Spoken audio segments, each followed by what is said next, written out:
This morning on Conversations, I'm with the one and only Paul Catalyst Crew Barclay. Yes, man. Hola, hola, hola. And if you don't know who that is, right? Paul is a staple in the Jamaican and international reggae market. I can't even just say music scene, I have to say reggae market, because he's a producer, he's a bassy, he play keyboard, he's a band leader, he produce for a whole heap of people, and he's involved in administration in JARIA, I'm not even sure if I pronounced that right, JAMS, Jamaica Music Association, all kinds of things. Mr. Paul Barclay has been in the background of a whole lot of stuff that you might not even know about. Welcome to Conversations on Inspiration. So very kind, my friend. Hi, Judith. How are you? I am blessed to be able to call you friend, because you have been very integral in the music of our films. And in fact, Catalyst Crew is a central point and a central part of the gift everlasting. But we're not here to talk about me and my films. We're here to talk about you. So let's go back, because people need been waiting for this conversation, so I'm happy to be here. I know. We have to go back to foundation. So the story is told that as a kid at Monroe College, you did find some old pianos that you decide you're going to play. Yes. And from that, you have grown into who you are today. And definitely. And you have backed up and produced for some big names. Tell me some of the names that you have produced for. I've produced for DJ Nicholas. I've produced for Kevin Downswell. All the names, Omari. Papa San. Judy Mowat. Andrew I have not produced for Papa San. I toured with Papa San. Oh, you toured with Papa San, okay. Toured with Papa San. Toured with Stitchy. Toured with Junior Tucker. As a bassy? A number of the guys, but production now, almost all of the guys. Ryan Mark, Jeremy and Edwards, you name them. The only artists I have not produced that are known now is maybe Rhoda and Rondell, because they have come round about the time when I've been kind of refocused on just some other kinds of production. But they're in the radar. Good. But and almost you name the artists in Jamaica in terms of especially gospel. I produced. Now Freddie McGregor, he just re-released a song that we wrote. Which I played for the first time on my date release. If God Be For Us. Yes, so you have this project called I Shall Live. Yes. And that came out of an illness. We're not going to go into the illness, but we're just going to go into the miracle of the illness. And how the project came out. Yeah, and what the miracle of the illness is that in the middle of a situation where I was not able to move for almost 8 months coming out of the hospital. After a while, I was able to sit up. And so all of the songs, the writing and all the production and the music, the mixing and the mastering, everything was done by myself during that time. And I think why I give thanks to God. It wasn't intended to be like that. But after the first song that I wrote, Can't Live Without You, I was really connected with Glacier Robinson. So Glacier Robinson was a very important part of this project. Very important part. As a matter of fact, all the major songs, she and Shalom sung those songs. But during the time when she called every day and she was just there, she started to ask me about the past and some of the other accomplishments that she's not aware of. And the long and short of that, it ends up with me now sending her a number of rhythms that I had done from back then. And in less than 10 minutes, she called me and said, listen to this song. And the song I Shall Live, which is the title track, is the result of that connection. And so all the production, all the writing, all the mastering, everything was done during that time when I was not able to move around. So it is kind of special and miraculous after such an experience. After such an experience for so long, and I mean, those who don't have no faith never thought you would ever walk again. Well, I tell you. I live to see you stand up with your bass again, doing your thing, and it is a beautiful, beautiful thing. So we're from here. We're from here. You're back on your feet. You're producing again. You're smiling you never did stop smiling. Even during the crisis, you were smiling same way. But you're Yeah. starting from ear to ear again. You're up on your feet. What next? And what's Yes. our Catalyst crew?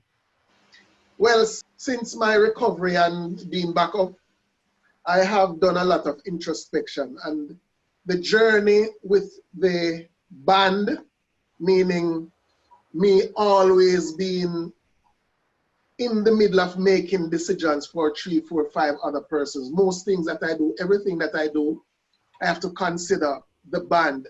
And it has been so challenging, that experience. Like, you know, almost every 2 years, there's a whole different set of dynamics and all of that. I've decided to move on with the Catalyst Crew production brand and the Catalyst Crew band. That brand will be used from time to time. The last time I used that brand was when we did the Rise Up concert, which was a benefit concert for me. All the guys, Jai, Shalom, and it's a great feeling to have everybody. I call them my children. All of these guys who over the years. Now imagine, all of the guys who were in original Catalyst are known, established producers. Johnny Clark, Courik, Garnet Gibson, Patrice, she's in Bahamas, a teacher, but she produces and sings. So you name it, Radic, all of those guys. So the production band is whenever I choose, so to speak. And when I say I, it's not necessarily about me. I know. But when it is necessary, right, then you come together. We'll come together. Because guess what? It's also one of the reasons why I have had so many challenges. As Reverend Samuel Bassett said to me, Paul, if your output is more than your intake, then your upkeep will be a downfall. And it's not really a downfall, but I think what he has said, I've experienced it where it's so challenging. Fab Five in Jamaica is the only band I know that has survived the time, if you know what I mean. Apart from Wheeler's band. I do. So what I'm doing now is focusing on business services.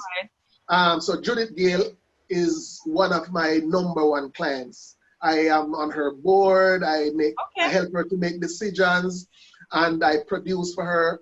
I distribute all of her albums. I won't do that for a lot of artists. Right now, I'm almost complete. I've almost completed a reggae album. In another 2-3 weeks, I've completed a reggae album for her. Brilliant. I love her. Bad. Yeah, man.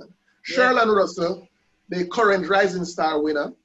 I am also 2 weeks away from completing his reggae album because I wanted to submit this year 2 reggae albums, and I am going for a Grammy. I mean, the sky is the limit. There has been no Grammy. There has been no reggae gospel in that category. Yes, it's an ambition of mine, and it may take me up to next year. It may take me another 4 or 5 years, but I'm going for it.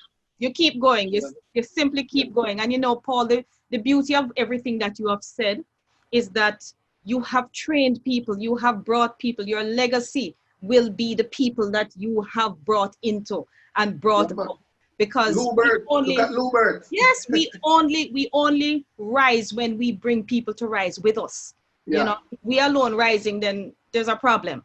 And the measure of what you are worth is by the legacy you have left behind. So it's a great thing. I mean, all those guys that you mentioned are guys that we listen to, you know. And believe me, sometimes when I look at, you know, my current situation, especially coming out of that experience, I can only smile when these names come to mind and to see what they are doing and to know that all of them in the formative years of their career. As a matter of fact, I have people who come back to me and said, boy, you're not easy, you know.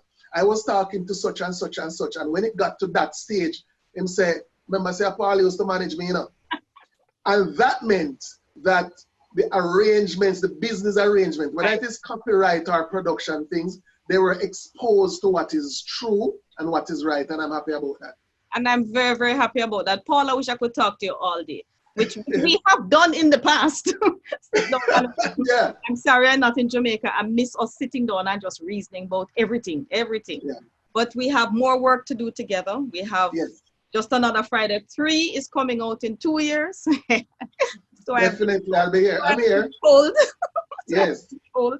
So yes, we we have a lot more to do together. Gospel Rhythms is coming back, and you know you were an integral part of that. Definitely. But for now, I have to wrap this up. It was a pleasure, an absolute pleasure to you. Can I just mention Peace, Love, Unity, and Justice? Yes. That's an album that I'm coming out with on the 10th of July, and it's my response to the current global situation with regards to peace, love, unity, justice, Black Lives Movement, the Black Lives Movement. Yeah. We're looking forward to that. And of course, I will drop that right here on Inspirationally Yours. And we'll have to talk about that after it come out. Enough blessings, enough love, Jah guide, walk good and good. Thank you very much. My friend. God bless you. God bless.